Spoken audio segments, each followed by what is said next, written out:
eu sou Yolanda, sou formada em cinema e audiovisual e realizo algumas obras cinematográficas e a função que eu mais gosto de atuar, com certeza, é direção e gosto bastante de roteirizar histórias também. Nos meus dois filmes de ficção, tanto Procura-se Marina quanto Crise das 11 às 4, eu venho apresentar narrativas com personagens femininos que transgridem algumas normas sociais impostas para o seu gênero. No Cris das 11 às 4, eu fiz esse roteiro, né, dentro da matéria de roteiro mesmo da faculdade. Eu não pensei, assim, qual atriz poderia fazer esse papel principal. A criação foi absolutamente a partir das minhas vivências, né, enquanto mulher cis branca. Mas depois que eu dei seguimento para esse filme ser produzido, eu convidei a Sabrina, porque achei que ela tinha muitas coisas em comum a essa personagem. No processo de reescrita do roteiro, né, ali o trabalho com as atrizes, ela pôde colocar um pouco mais da sua vivência, né, e trazer o seu local de fala enquanto mulher preta, né, que é um espaço que eu não conheço, que eu não percorro. Então, por exemplo, na sequência onde ela faz a sua rima ali no Beco do Codorna, é uma criação autoral dela, entre outras questões que ela trouxe também para esse filme, né, para esse roteiro. É muito difícil, assim, né, pensar o que eu penso do meu próprio filme, até porque já fazem 5 anos, né, que ele foi lançado, então muitas coisas mudaram, eu mudei bastante também, mas eu olho para ele de uma forma muito carinhosa, porque eu sei que ali trabalharam pessoas que confiavam no meu trabalho, na minha história, né, que eu tinha ali para contar. Todos eles desempenharam funções incríveis e fizeram trabalhos memoráveis. Foram meus amigos de faculdade, então foi um momento muito especial. E para além de me martirizar, né, em questões tipo, eu deveria ter feito isso ou aquilo, eu realmente prefiro focar nesse momento de experiência, né? É claro que todo filme deve ser tratado com muito respeito, né, e produzido com muita racionalidade, porém eu reconheço que ele foi uma experiência na minha vida, né, e inclusive um experimento dentro da universidade. Teve apoio aí do Fundo de Cultura, entretanto, ele é fruto realmente da minha relação com os meus amigos e professores que fiz durante a minha graduação em cinema. As minhas escolhas estéticas vêm realmente da minha relação com o cinema, com o filme, durante boa parte da minha vida e ainda hoje eu passei assistindo muitos filmes quando eu era adolescente, né? Sempre muito introspectiva. Passei muitas horas dentro do meu quarto assistindo filme, gostava de ir no cinema, porém o que eu mais gostava realmente era alocar vários filmes na locadora e ficar intocada em casa assistindo. Então, sim, minhas influências vêm dessa minha relação com o cinema, com as artes em geral, porém é fato que eu me inspiro muito no mundo real, né? No ordinário, né? Na rotina, nas minhas histórias, né? Nas minhas experiências de vida, nas histórias que as pessoas me contam. As minhas influências estéticas vêm dos filmes, das artes em geral, mas também muito do mundo real, daquilo que a gente vê, sente e escuta. Não sou mais tão jovem, né? Já vou fazer 30 anos aí agorinha. Então, mas já fui uma realizadora jovem, né?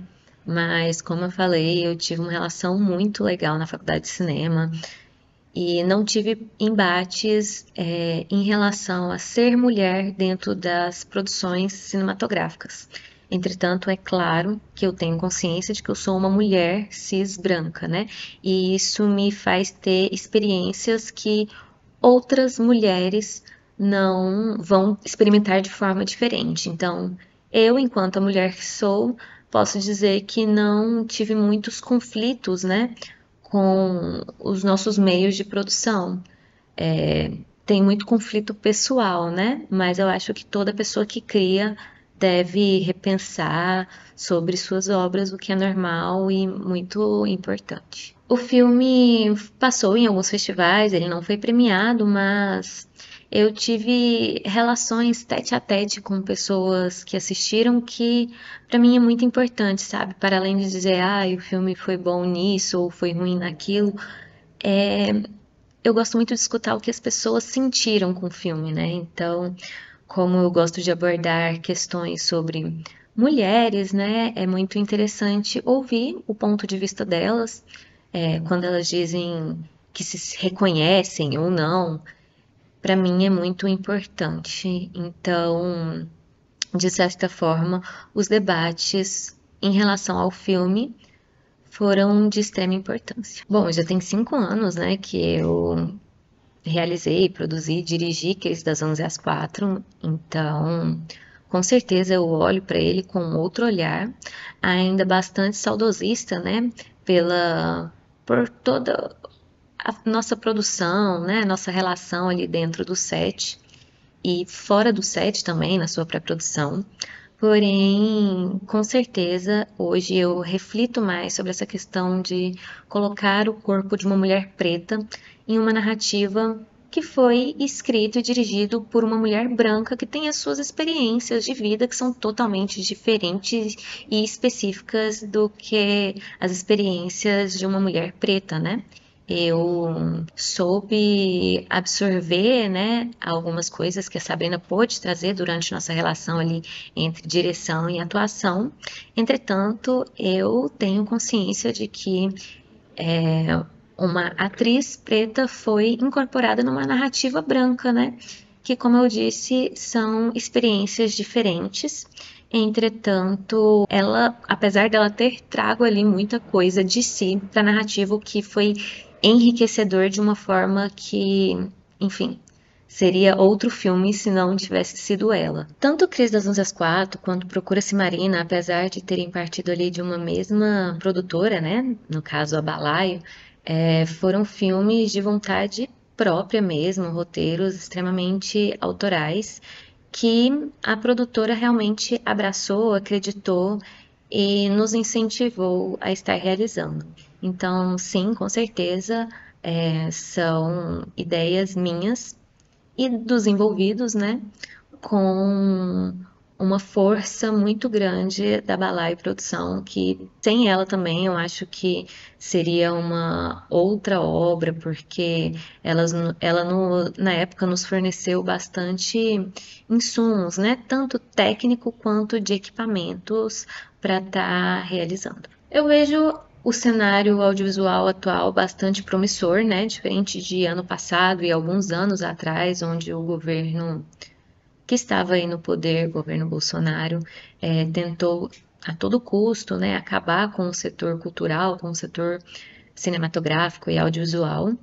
Mas eu tenho bastante expectativa no atual governo. Percebo que eles estão fazendo, que ele já está fazendo diversas ações para esse tipo de indústria e acredito que os próximos anos vai ser anos de bastante produção, principalmente produções regionais. Acredito que as políticas públicas serão retrabalhadas, né? Serão reinauguradas, porque nós sabemos que perdemos muito no governo passado.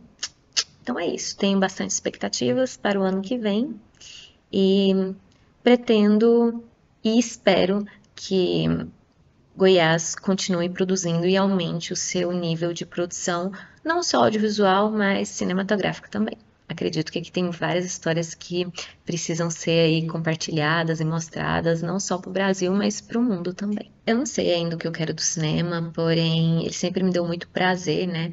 Tanto quanto espectadora, porque eu sempre gostei muito de assistir filme e essas narrativas me ajudaram de uma certa forma a ter outros olhares em relação à vida, né? E me levaram para outros lugares. Porém, depois que eu comecei a estudar cinema, entrei para a faculdade, eu vi que fazer filmes é muito legal também e isso me dá motivos para viver. De uma certa forma é isso, né?